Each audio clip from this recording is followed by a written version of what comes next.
Assalamualaikum warahmatullahi wabarakatuh. Hai semuanya, perkenalkan nama saya Aura Suci Ramadhani dengan NIM 2248201034. Di sini saya akan mempresentasikan tutorial pengolahan data dengan menggunakan aplikasi SPSS. Yang pertama dilakukan uji normalitas, yaitu untuk menentukan kadar kolesterol total dalam darah tikus setelah perlakuan dari 5 kelompok yang masing-masing itu ada 6 tikus. Yang bagian namanya itu kita buat NH, di labelnya nomor hewan uji, dimana ada itu yang measure-nya nominal, kemudiannya type diganti dengan string. Oke, kemudian desimal 0. Lalu yang kedua kita isi data dengan KH. Di sini kita bikin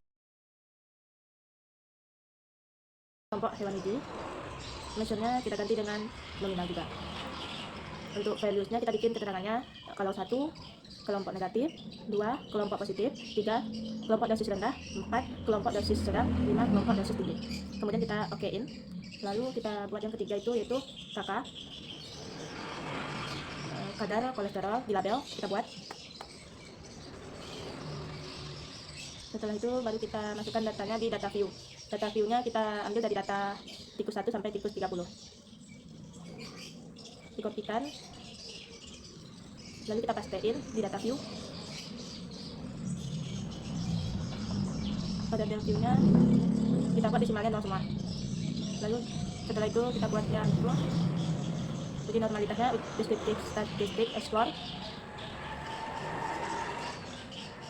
Terus kita buat dependent listnya, kita isi kadar kolesterol, faktor listnya kita isi kelompok hewan uji, statistik itu kita masuk continue, plotnya kita centang normality continue, lalu kita okekan.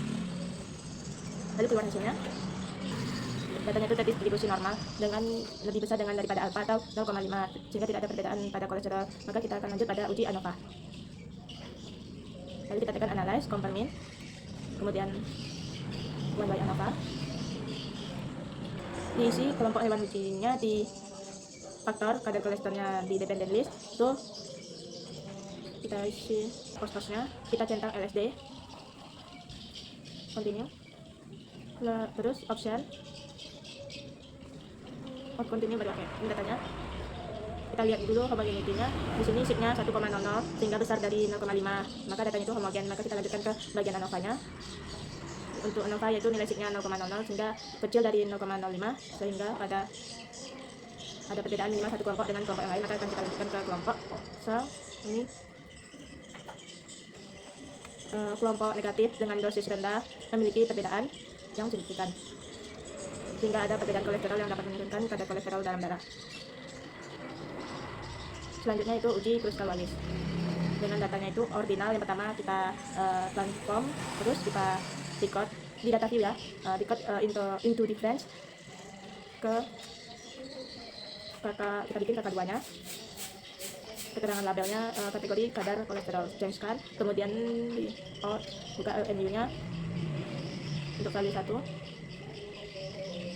bikin range nya 90, plotnya 116, add kan, lalu buat 120, 139, add kan. Yang ketiganya drop hash yaitu 139, kemudian add kan, baru continue, lalu dan oke. Keluar angka gini, maka kita lihat bagian di data view-nya, maka muncul hasil K2 nya. Kita buka variabel view, kita ke K2, kita masukkan value-nya, value 1 normal, 2 sedang, 3 tinggi. Oke. Kita measure-nya ordinal. Setelah ini kita baru lakukan uji Kruskal-Wallis dengan cara analyze, non parametric test, lalu legacy dialogs, ke independent simple, test sampel yang kelompok grouping, kemudian kita bikin minimumnya 1, maksimumnya 5, continue, lalu kadar kolesterolnya di tes variabel, lalu kita centang Kruskal, lalu oke. Maka keluar hasilnya dari data Kruskal-Wallis ini, kita data tes statistiknya signya 0,000. Hal ini menyatakan bahwa ada perbedaan signifikan antara kelompok sehingga bisa kita lanjutkan ke uji Man-Whitney. Mengujinya itu antara kelompok dosis rendah dengan dosis tinggi. Caranya itu adalah analyze, non parametric test, negasi, dan logs. Terus kita 2 independen sampel. Lalu kelompok grouping define 1, grup 2 nya 3, continue. Lalu centang Man-Whitney dan kadar itu ke tes variabel. Oke. Nah, dari data Man-Whitney ini kita lihat ke tes statistiknya yaitu 0,05, sehingga datanya itu besar dari alfa, tidak ada perbedaan yang signifikan 1 dengan 3 antara dosis rendah dengan dosis tinggi. Selanjutnya uji chi-square, yaitu diberi nama res, untuk labelnya kita isi responden, measure-nya nominal, kemudian numeriknya kita ganti ke string. Oke. Lalu kita buat dik aja, lalu labelnya kita buat jenis kelamin, nominal kita ganti, di measure value-nya itu 1 perempuan, 2 laki-laki. Oke. Yang ketiga penurunan PK-nya kita buat di label penurunan kolesterol. Nanti kita ini values-nya value 1 kita buat ya, yang 2 tidak. Di measure nominal kita buka data view, kita masukkan datanya res 1 sampai res 20, kita copy, lalu pastekan data view, baru kita analyze. Deskriptif testis kita buka, prostat, jenis kelamin di kolom, penurunan kolesterol di row, lalu kita cari statistik centang chi-square, continue, kemudian centang absence expected row atau kolom, continue, baru oke. Lalu kita lihat bagian ini dimana untuk persennya itu dapat 100%.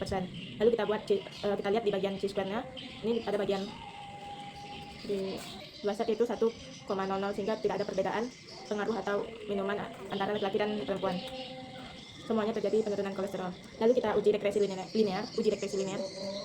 keterangannya itu kita buat namanya itu K, labelnya konsentrasi, measure-nya scale, untuk desimalnya 2, kemudian ada A. Di sini kita buat absorbansi, desimalnya kita ganti ke 3. Kita isi data view-nya, kita masukkan konsentrasinya semua dari 0 sampai 100, kita copy, lalu kita pastikan di data view.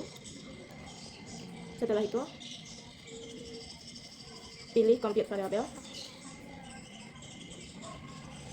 lalu buat target variabelnya kita isi persen, tag labelnya kita isi persen hambat, continue, lalu numeriknya kita isi dalam kurung 2 kali 0.810 dikurang absorbansi, masukkan, kemudian tutup kurung dibagi 0,810, tutup kurung, dan dikali 100, baru di oke kan. Dapatlah datanya seperti ini, kemudian dapat hasil persennya segini. Lalu kita lakukan analyze, regression, linear, dependen itu persen, dan konsentrasi ke independen. Lalu cari statistik,